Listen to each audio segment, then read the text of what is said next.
Are we ready? Okay. I love when it gets to a slow silence. Well, welcome. My name is Jackie Caratini. I'm with the University of Wisconsin-Madison Division of Extension. Big mouthful. And today we're going to talk about how to be sustainable, eco-friendly, or the old term, green. But I was told we shouldn't say that anymore. So now it's lots of things. I know, isn't that fun? So you want to move me on? That's okay. So why should we think about trying to be more sustainable? Lots of things. So the idea is that a lot of people do it, for budget reasons, the environment, thinking long term, the impact of your children, the decisions that you make right now are going to affect generations to come. And a lot of things, the things that we're doing might not affect you, but they might, but they're definitely going to have an impact long term. But a lot of times it's going to affect your budget. So Jackie, the budget queen, the choices that you do make will affect your budget as well. So lots of different reasons. People choose it for different reasons. So a lot of times it could be you're very environmentally conscious, but it could be that you're just trying to save money, and it could be that you're thinking about future generations. So sometimes people are motivated by different reasons, or it could be a combination of all of the above. And sometimes you can just say, you know what, I really care about forests, and I'm really passionate about that, and I really want to take care of forests and the national parks, and so that's the reason that I'm making changes in my life, because I really care about the national parks. So it could be a little different for everybody, but there's small changes, and we'll talk about a lot of different things today, but there's small changes that everybody can do, but know that your motivation may be different from someone else's motivation, and theirs could be they just want to save a couple cents a year. And that's perfectly fine. And then you could have somebody that is like, I want to save the forest, and that's perfectly fine too. So everybody's motivation could be totally different. Go ahead. Okay, so I always like to start off with kind of where you at and kind of gauge it. So if we go back to the old term of how green are you, kind of how green are you and where are you at in kind of the big scheme of things. So this is really tiny, but I'm going to kind of read through these for you. And then I want you to think of how many of these are you already doing, okay? So we have, I check to see if something can be recycled before I throw it away. When given the choice of buying a product made from recycled paper or newspaper, I choose recycled. I compost frequently. I use rechargeable batteries. I take my own cloth shopping bags to the grocery store. When given a choice of buying organic apple or non-organic apples, I choose the organic ones. I would choose low VOC interior paint over regular paint. I research companies and invest in those with environmentally responsible policies and practices. I buy environmental sensitive cleaning products or make my own low toxic products. I don't use pesticides within my home. I test at my home for radon frequently. I don't let the faucet run when I'm brushing my teeth or shaving in the morning. I collect rain water or in a rain barrel or other containers to use for watering plants. I've shortened my showers to 5 minutes. I've replaced at least half of the light bulbs in my home with compact fluorescent light bulbs or even LED. I turn the lights off when I leave the room for more than 5 minutes. If given the opportunity, I would install solar or wind energy in my home. I would spend a little more money for environmentally sensitive products. If I see an empty water bottle in the trash can that is next to a recycling bin, I'll move it into the recycling bin. And I encourage others to make environmentally conscious decisions. So when you look at the list, how many, just for yourself, how many do you think you're already doing on here? So again, a lot of times we think about, making decisions, and it's like, I can recycle, but this is a lot more than recycling. And so today we're going to talk about, things you can do in your home. We'll talk about things you can do at the office, but it's a lot more than you see than just, putting plastic in the plastic recycling bin. It's a whole lifestyle, and there's lots of things that you can do, from conscious decisions when you're choosing products to making big decisions like where your energy comes from, to choosing companies with certain policies. So it's very whole way of thinking, and you can buy in a little bit, or you can buy in wholeheartedly, and you can go, again. So when we go back to the topic of green, how green are you? You can be a sprout and you can just be starting to grow, or you can be a full-grown tree and you can be wholeheartedly bought into this. Make sense? Okay, go ahead. Okay, so this is kind of where we're at. What have you done in the last 5 years? So how many of you have already done some big things in your house? What have you guys done? What have you done? Changed all the windows. So you put energy efficient windows in? Good one, okay. Other people, what have you already done? We had our thermostat to get lower during winter months. Okay, we'll talk about that today. Did you see a change in your bills? Mm-hmm. Yeah, nice. Others? Yep. We actually changed out every light bulb in the house. Nice. A lot of light bulbs. It is. And it probably was a little bit of money doing it up front, but you will see a big difference in the long run, and we'll talk about that today too. Awesome. So those are all really good examples, and we'll actually talk about all of those. So there's lots of different things. So a lot of what we're going to talk about today probably isn't rocket science. So you'll probably know most of it. But again, small things you can do all the way up to big things like, solar panels. So it doesn't have to be, hundreds of thousands of dollars of investment. It could be little things that you do. And like in the list that we just saw, it could be something as small as, taking cloth bags to the grocery store. That makes a difference. Versus, again, changing how you heat your home. Okay, go ahead. So, has anybody done the home energy yardstick? Has anybody heard of the home energy yardstick? Okay, so this is something fairly new. This is something that everybody is available. And if you go to EnergyStar.gov, this is something that you can get on. You put all your information in, and it'll do an energy audit of your home. Okay, and it'll give you tips and tricks. If you have not been to EnergyStar.gov recently, I want everybody to go there. Okay, so if you don't take anything else from today, hopefully you get lots of good stuff. But EnergyStar.gov is just a rockin' website right now. They have tons of tools and resources for you. You can go through every room. You can go through any kind of appliance you want. If you're looking to purchase things, if you're looking to remodel, it's all on there. There's just a tremendous amount of information. So it's a great, but the yardstick is something that's available. So you would go and you would put in your zip code, your square footage, how many people are in there, all what you use to actually fuel your home, and then it'll actually let you upload your utility bills. And then it'll kick it back out to you, and it'll tell you what your usage, your consumption, and ways that you might be able to things to look at to see if you could, like windows. Have you checked your windows lately? Have you checked your insulation lately? And places to check to see where you could look for ways to save. So it's a really neat resource. We used to tell people, you could hire a company, have them come in, and they would come in and check for gaps, and they'd hold, if you've ever had somebody come in and do it like an energy audit, I'm going to move away from the thing, but they'll come through and they'll hold monitors in front of like your light switches, because a lot of times this is where you're losing air, and they'll walk through your house for you, but you'd pay quite a bit of money for them to come out to do that.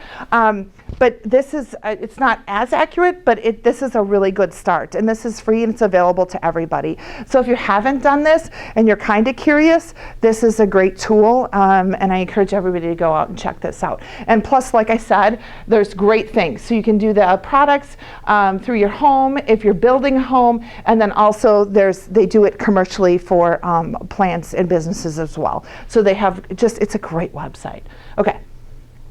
Okay, so someone mentioned your thermostat. So one of the first things we do recommend in your house is to dial down. So when it comes to the winter, something as simple as setting your thermostat and dialing down can save you about 2 to 3% for every 1% that you lower that thermostat. So if you think about, if it's set at 73 degrees in the winter, and if you lowered it by 3% to 70%, that's about 9% or 9 cents on every dollar that you save. So huge. So one of the things that we do encourage is actually switching to a excuse me, programmable thermostat, and so then it'll actually go down for you. And they range, go to the next slide. Do I have this on here? Yes, okay, so you can get a programmable thermostat. They're really huge depending on what you get. The price range goes. So you can go on the low end from about $90 up to about $300, and that depends if it's one of the digital ones that actually talks. There's some pretty fancy ones out there, but they will, it just depending, they really will make a difference. So those are good.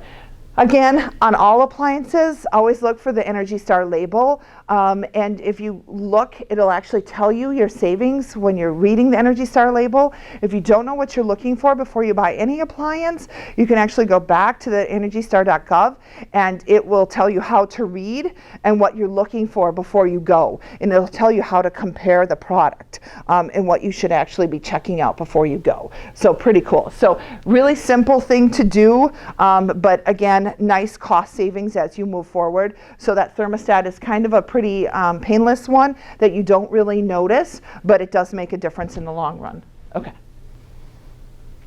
Okay, so this is the one I was talking about. So when you make a purchase, always look for that Energy Star tag. So really kind of noticeable, but it's always gives you two things. So it gives you the purchase price and then it gives you the operating price. And then like I said, when you go on the website, then it also breaks everything down by category, and then it'll actually tell you what to look for within that category. Go to the next one, sorry. It is amazing now, just in the last year, they keep putting more and more and more categories out there. So last fall, I think they had like 40 categories out there. They now have over 60 categories. And then this is just categories. So then if you go into, air source heat pumps, there could be, 20 to 30 different ones within that category. So there is thousands and thousands of products out here that you can go on and research. So again, when I said it was an amazing resource, it is a pretty cool resource if you're looking to cross compare and look for products. So it's pretty neat. Okay. So then the other thing is they also tell you to look for, again, that Energy Guide label.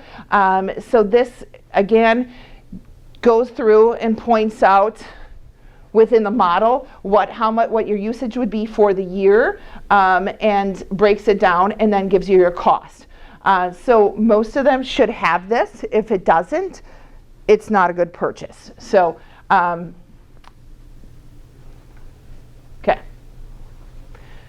Then the next thing, and this is one of the things that if you do the screening in the beginning, the screening tool, one of the things they tell you is that look for leaks in your house. It's usually the first thing if you have somebody come out. When they used to come out and do the audits for you, the energy audits, they're usually looking for leaks. And so they usually tell you try to seal up your house. About a third of the air infiltrates homes through holes, cracks, ceilings, walls, and foundations. So look annually, they recommend that you try to look for any kind of ways that air could be getting in and out. So I thought this is one of my favorite facts. Homeowners typically spend about $200 a year heating and cooling costs by air sealing in their homes and adding insulation. So if you would seal that up, you'd have about a $200 savings. Yep. I just recently saw on the website in the last couple days that if you replace your your outlets with childproof outlets, that it will help with the drafts coming in. Absolutely. What it does, but they said that yeah. So you can do the childproof ones, or you can actually get, they look silly, but there's a foam backing that you can get. You can get them free from a lot of the power places, or you can get them, you can just buy them, but it's a foam insulated liner that goes right behind. So if I'm going to move over here again. You can take this off. I should have brought some. You can take this off, and then it's just a little piece of foam. It's about like this, and then it just lines right behind this, and then you put this right back over the top. You wouldn't even know that it was in there, because again, like I said, if they came to do an energy audit in your home, and they tell you this is something you can actually do in your own home too, what they recommend that you can do and I've actually seen people do this, and I've done this in my own home too. They say to go like this, and you can see if the paper starts blowing, that means you have air coming in through your outlets. And outlets is one of the main places that we have a lot of air coming through. So by doing something like putting those insulated covers or doing a childproof cover where it's sealed in, you actually are blocking a lot of that. You're sealing that in. But yeah, so the paper test is not, that's not as great as having somebody come in and test your home, but it does work really, really well for especially things like that. You can just walk around, and it's amazing when you actually see it start to blow. You're like, holy smokes, like that's really happening. But it does. So simple things like getting, and they're a couple dollars. Like you buy a packet of those liners and you get like 20 of them for less than $5. I mean, it's not like it's a huge investment. And again, has anybody put those in their home? They're not expensive. They're just little foam liners, but they go behind your outlet covers. Same thing with, can you go to the next slide? Putting like, door drafts underneath your doors or under windows. Again, anything that's going to stop a draft makes a huge difference. So again, check to make sure that underneath your doors that you don't have any air circulating through, that kind of thing. So something as simple as getting a different strip that's going to block it. There's different kinds, but that's going to stop that air and seal it in, makes a difference. And if it's really obvious, if it's a door, if you can see out it, that's a difference. But if it's something like an outlet, you can't really see the air coming in there. Then you can do something like this that, kind of gives you more of that test. I always tell people, some people, my grandma always says, oh, my house is drafty. Well, yeah, if you're sitting in the living room and you always have to put a sweater on because, you can feel your windows are drafty, that's one thing. But if you're not really sure where it's going, or I always tell folks, here's another thing you might not know, but you can go to wherever you get your utilities from, and they can give you your average utility bills. They can give you you can get the last 3 years. So they'll print out, however many years. Or if you're looking for another place, I always tell people when they're looking to move to have them print out what the utility bills are, because a property can seem like a really great deal, but if it has old windows or if it's not sealed up well, it can be just awful, because you can be paying, $500-600 in the winter to heat it because the heat is going right out the window. And so that's something that you can really notice by how much those utility bills are. And a lot of times people are like, well, they might have 7 kids, and maybe it's because they're using a lot of energy. Most of the energy is actually by how it's insulated and how well those windows are put in and how well it's sealed up. So the bulk of that is actually how well that house is sealed or that apartment is sealed, and not by the actual usage of, who's living in it. So that really does tell a difference. So if you're looking at moving, that's something I recommend everybody to do, is contact the utility company, and they can give you the last 3 years so you know what kind of property you're getting. Go ahead. Okay, light bulbs. So we talked a little bit about light bulbs. If you have not done your light bulbs yet, good start. Everybody should do your light bulbs. Traditional light bulbs we should all be weaning those out and getting them out. Energy Star, we have certified light bulbs. Every time you replace a traditional light bulb with an Energy Star light bulb, it's about $80 over the course of the lifetime of the light bulb. They're a little bit more expensive up front, but it's significant as it goes down. So over here, if we talk about our traditional light bulb, it's about 15 light bulbs to 1 light bulb. That's how long they last.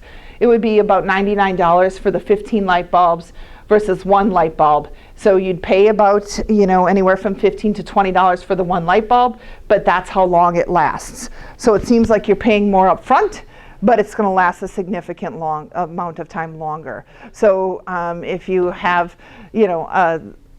my spouse does this, grumbles about how expensive stuff is and there's no point in doing it, you can say, but it lasts that much longer. So over the course of lifetime, you're going to get a lot more usage out of it, and it's going to last a lot longer. Go ahead. Okay, this is another cool thing on the website. So you can actually put in how many light bulbs you have in your home, and if you change them, and then it'll actually take you to a spreadsheet and cost out what your savings would be if you switched them all over.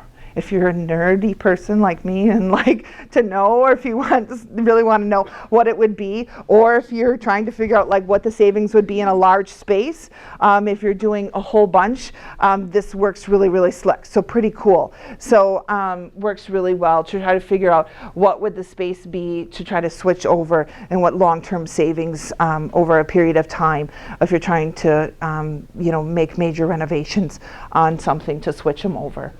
Go ahead. So the other thing is, if we go into LEDs, again, LEDs are kind of on the market now, and it's interesting. Two things I want to talk about LEDs. It does say it right on the package, but one of the things is it's no longer in watts. They're now in lumens, so the conversion from watts to lumens. So if it was 40 watts, it's 450 lumens. 60 watts, 800 lumens, 75, 1100, 100 to 1600, and 150 to 26. So it does say it on the package, but you kind of got to get your head. It's almost like when working with a projector. We think of lumens, but it's a little different. So you won't find watts. It's now into the idea of lumens. The other thing is that they have this fantastic chart for you to kind of think about what the shape of it is. So a lot of times people will say, well, I can't get that because it doesn't fit, my ceiling fan, or it won't fit my vanity because they don't make light bulbs to fit that. Oh yeah, they do. They come in all shapes and sizes to fit all appliances. So light bulbs have come a long, long way, and they are now able to fit all appliances, and they come in all shapes and sizes. So they've come a long way from where they started before. Okay. So really, really simple, but this is something that most people do not do, is simply turn stuff off. So invest in power strips or things that you can actually just turn off at night. So especially things like electronics, get in the habit of going around and turning stuff off. I think it's simple. We know that we turn off lights when we leave rooms, but how many leave, things like computers on, or other coffee pots and things like that, or other appliances that just stay on running throughout the day. So really get in the habit of just turning things off. The statistics say about 40% of the electricity used to power home electronics could be turned off. So really get in the habit of physically turning something off. Or again, like I said, putting things on a power strip, and you can turn the power strip off. Makes a big difference. Okay. Again, you can use the sleep mode on things.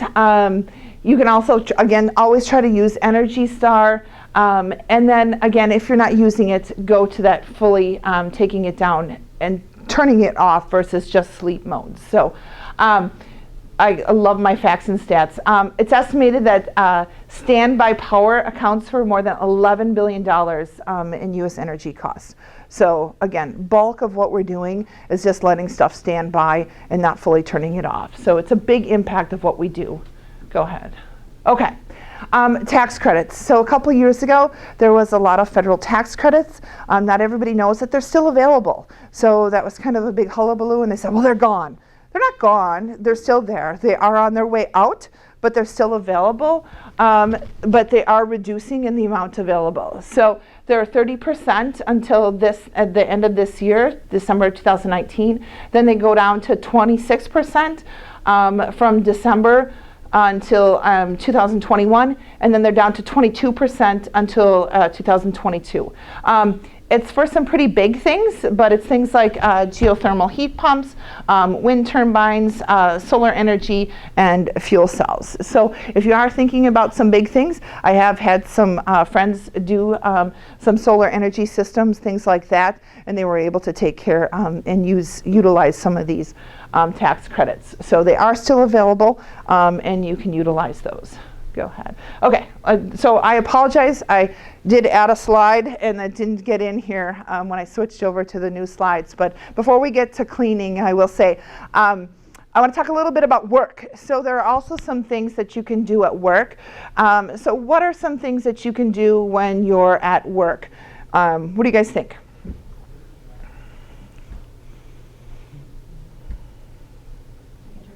Nothing. Turn your lights off, absolutely. So when you're not in there, or even if you happen to be in a space that has a lot of, our office has offices that have a lot of natural light. So we have people that actually don't even turn the lights on. What else? Not everyone having their own refrigerator. Yeah. Do we have a lot of people that have their own refrigerator? Oh, I didn't even know that was a thing. Go across the river. Oh. That would be huge because refrigerators are huge. So you actually bring me a point for home, but that's a really valid point. Anybody have old refrigerators at home in their garage or basement for soda or huge energy takers? So if you have those, consider getting rid of those. Sorry if you keep them for soda or beer. But a lot of the older refrigerator models are not the energy efficient ones, and they are huge takers of energy. So by keeping that in your garage or your basement just for soda, you actually will see a reduction in your energy if you get rid of that. So and a lot of times, I don't know if they still have it, but in previous years, they would actually pay you to come and pick it up because that's how much they wanted to get rid of those from people's houses, because that's how much of a difference it was making, because it was really taking up that much energy. So there was a really big push to try to get rid of people from having second and third refrigerators in their garages and basements because it was. So that's a really good one. Thank you. What else? There's lots of things. You bet. So less elevator, more stairs. So yeah, that was on my list. Take the stairs. What else? Carpool to meetings? Yes. So carpool, walk, bike. If you have the ability, or even around town, absolutely. We just talked about this the other day. Really get in the habit, if weather allows. We're heading over to the library, and just allowing yourself time to walk versus getting in the car and going. But getting in the habit of that and encouraging everybody else to do that too. And not only is it more better on an energy or eco-friendly side, but it's better for your health too. What else? Nothing. No. You bet. So that's no. Don't do that. Hi, I'm Jay. Okay, From yep. IT, that's not a good idea, actually. So they're designed to be low power usage, but computers are actually designed nowadays To stand. to not be turned off. Okay. Especially in a corporate environment with the way updates and patches come out. They update at night. You want those to be on. Okay. So yes, I agree with you. Yeah. But in our environment, it's not a good idea. There you go. But do you have are there other things in your office that can be shut off too? So do you have and I know in our office people have lamps and things like that all should be shut off. Monitors Yeah. can turn off. Okay. Other things? I close my blinds when it gets really warm. Yeah, that's a good one. So one of the things that I wanted to tell you is the county does have, did you want to talk about this? The grant process coming out? No? Oh no, maybe not you. We do have a county grant process coming out. Sorry. No, it's okay. There's a county grant process coming out about energy saving. And so in lieu of trying to save energy, I am not going to, I didn't bring copies of it, but there are up to $25,000 grants. And so if we are encouraging, it came due, and then they extended it to September. And so if you are interested, I actually will send it out to everybody that came today, so you can have more information. And it's ways, they're just looking for ways in the county to save money. So everything is on the table. So anything that you can come up with, they're looking for ideas. So it could be something small and it could be something big. So kind of put your hats on, take it back to, if you haven't already talked about it in your departments, take it back and think about it. So, but it's, a lot of the things we talked about already kind of go into that. They can kind of keep going, so. Okay, let's talk about cleaning. Oh, sorry. Go back to the first one. Sorry. The idea of green cleaning is really just the idea of using products that are less harmful to the environment. So a lot of the things that are out there, and I don't care if you're talking about bleach or abrasives, or they can be very harmful to the environment. So the idea, that definition of using a green cleaning product is something that's going to be less harmful to the environment, and it's not going to have that long-term effect. And a lot of times I tell people to think about if it's something that if you left it outside and a dog or a cat or an animal got into it, is it going to kill them? Or if you ended up walking out and dumping it on your flowers, are your flowers going to die? Would you be afraid to do that? If not, then you're okay. Then I wouldn't worry about it. But if you wouldn't, set it outside, or you wouldn't want to pour it on your flowers, then it probably wouldn't be considered a green cleaning product. Does that make sense? So if you're trying to, in your head, decipher, is this, something that's safe or toxic? Think about it that way. If it's something that I wouldn't set outside, for my, my dog or cat, or, to pour on my flowers, then it probably isn't considered a green cleaning product. Okay, go ahead. So generally, when we're making ours at home, the most common products that are used are just general ones that everybody has in their home. So things like baking soda, cornstarch, lemon juice, salt, and vinegar. And these go back thousands of years. So baking soda cleans and deodorizes cornstarch. It absorbs that oil and grease. It's very absorbent. Lemon juice cuts through grease. Salt, you add salt to anything, it's an abrasive, so it gives it that texture. And then vinegar, again, cuts grease and removes stains.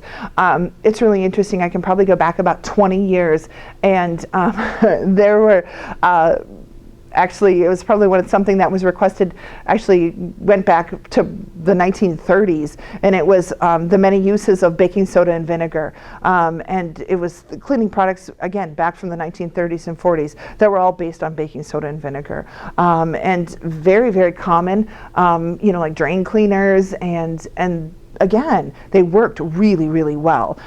So things haven't changed that much. I think we've got a lot of commercial things, but when it comes to the really simple cleaners, they still work. These products have not changed, and their effectiveness has not changed. So go ahead. And so what are some of those alternatives? So you can get, green cleaning supplies.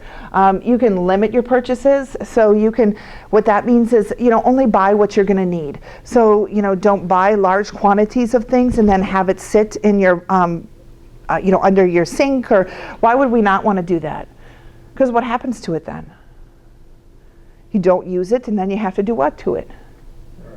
Yeah, get rid of it, and then it ends up in the landfill, or you have to dump it out, and then where's it going? Back into the environment.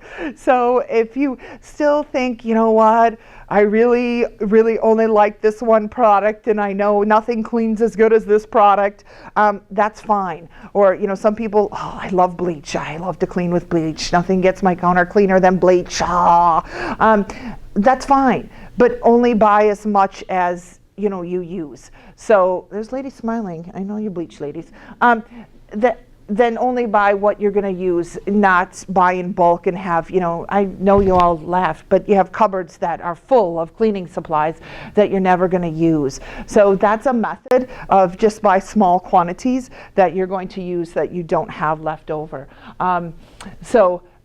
Store and dispose of those toxic items properly. Again, so not just dumping it down the drain, not dumping it outside, not, again, just throwing the bottle in the trash so it ends up back in the landfill. And then again, preventive cleaning. So preventive cleaning is trying to do small spots, and so before it gets into the idea of if you clean on a regular basis, that sounds silly, but some people will not clean for a month at a time. And so then something gets really, really dirty and really, really greasy, and then they have to use abrasive products to be able to cut through the grease. And preventive cleaning means I will clean, 2-3 times a week, and so that I can keep up on it, so it doesn't get to the point where I need to have to have a really abrasive cleaner to be able to cut through the grease. Does that make sense? And it works both ways if you only have time to clean once a month, but it's going to be much more dirty, and maybe something like one of the lighter things, lemon juice is not going to clean a month's worth of grease on a stove. Probably not. But if you do it every night, yeah, it probably will. It'll work great. Does that make sense? So that's what preventive cleaning means. Okay. You can also go and get vegetable-based cleaners. So has anybody ever bought a vegetable-based cleaner? Okay, so I know because I bought them before, like our Piggly Wiggly. I live in Mosinee. The Piggly Wiggly in the Mosinee does sell a vegetable-based cleaner, and you can use it as a base. I'm going to give you some recipes. And then I know like the health food store here in town does sell it too. So it's not like it's an obscure thing that you can't get it, but a lot of times it'll say vegetable-based cleaner. You can get them just in the cleaning section, and a lot of stores, just regular grocery stores, carry it now because a lot of people do make their own cleaners, and so it's something that it's not like it's an obscure thing that you can use. A lot of times people will also use herbs, essential oils to scent them so that they still smell good, because a lot of times we're not cleaning just to clean, we're also cleaning because we want it to smell clean, right? So it's not that you just want it to look sparkly, you want it to smell good. So if you throw a little bit of lavender in there or a lemon, so that it has that fresh smell. So essential oils, people add that to their cleaning supplies too. Go ahead. The other thing that you need to just make sure that when you're using things like ammonia, borax, or washing soda, that you're not doing a combination of those, because what happens? You have a chemical reaction, and you can have a nice little explosion. And so the recipes will call for them, and they're okay, and they work fine. But just make sure, just like you would in any other cleaning supply, you're not mixing things to the point where you don't want to, again, have an explosion. So they work, and they work well. Just know what you're doing before you mix them. Make sense? Okay. And all three of these things also are available just at your general grocery store. So it's not like you're, again, looking for obscure things. So they all work. Everybody know what? You can get all those? Okay, go ahead. That is it. I do have, you don't have to take them because if you don't want, but we do have recipes for if you want to make your own cleaning supplies. It's a pretty exhaustive list. I've used it for quite a few years. I don't redo them because they actually come out of Georgia. A lot of the southern states actually have pretty extensive programs on energy efficiency and green cleaning, but this one comes out of Georgia. It actually, if you put them back to back and print them and cut them, they actually come out as little recipe cards. So they're printed. If you just wanted to cut them up, they actually would cut out like recipe cards. But there's tons, so I'll just run through what's in here. Floor cleaner, drain cleaner, all-purpose cleaner, wood cleaner, oven cleaner, non-abrasive soft scrub, furniture polish, refrigerator cleaner, laminate floor cleaner, garbage disposal cleaner, aluminum cleaner, toilet bowl cleaner, garbage can deodorizer, plumbing fixture cleaner, no street glass cleaner, mirror and window polish, fragrant kitchen cleanser, tub and tile cleaner, copper and brass cleaner. So it's a pretty exhaustive list. But you'll notice that when you start going through these, like I said, with some of those ingredients, when you start getting the first ones, they're all pretty much the same. So, a lot of them are really basic and they're not that much different. So, a lot of them have white distilled vinegar. A lot of them have baking soda. A lot of them, they might have beeswax, or they might have the vegetable-based cleaner. So they're all pretty much the same. So once you get the beginnings of the ingredients and you have those first things right off the bat, you'll have them, and then you'll be able to do a lot of different cleaners. So they're not that much. I will say the vinegar, has anybody bought cleaning vinegar before? Have you noticed that there's cleaning vinegar in the store? So if any of you can or anything, I always tell people when you're buying vinegar for canning, make sure you don't get cleaning vinegar because there is cleaning vinegar. So when you look for white distilled vinegar, most of your vinegar for canning, I always tell you that you want to get 5%. There is also cleaning vinegar that has a higher acidity level, and so it's a little bit stronger. So just look, it's right next to it, but it says cleaning vinegar on it, and it's a little stronger acidity. So just it's in the same section, it's usually right there, but it'll say cleaning vinegar. So it's white distilled and it's cleaning vinegar, but it's a little bit stronger. It's not that you can't use regular vinegar, but it's a little more potent. Definitely not something you want to drink or cook with, because it'll knock your socks off. But it works. One of your slides pointed out preventative cleaning. Yeah. So all electronics work more efficiently if you keep them clean. Nice. So window air conditioning units, refrigerators, toasters, you name it. If it plugs in and it's got electronics in it, it'll work more efficiently and use less power if it stays clean. So like vacuum it out and dust off and air, yep, dust things like off. that. Nice. Yep. Also, one other thing you had on there for light bulbs, for $19 for a light bulb, that now you can get them like for $2. Cheap. Yeah. So if anybody's really thinking about doing it, when LEDs first came out, They were expensive. Yeah. Thank you.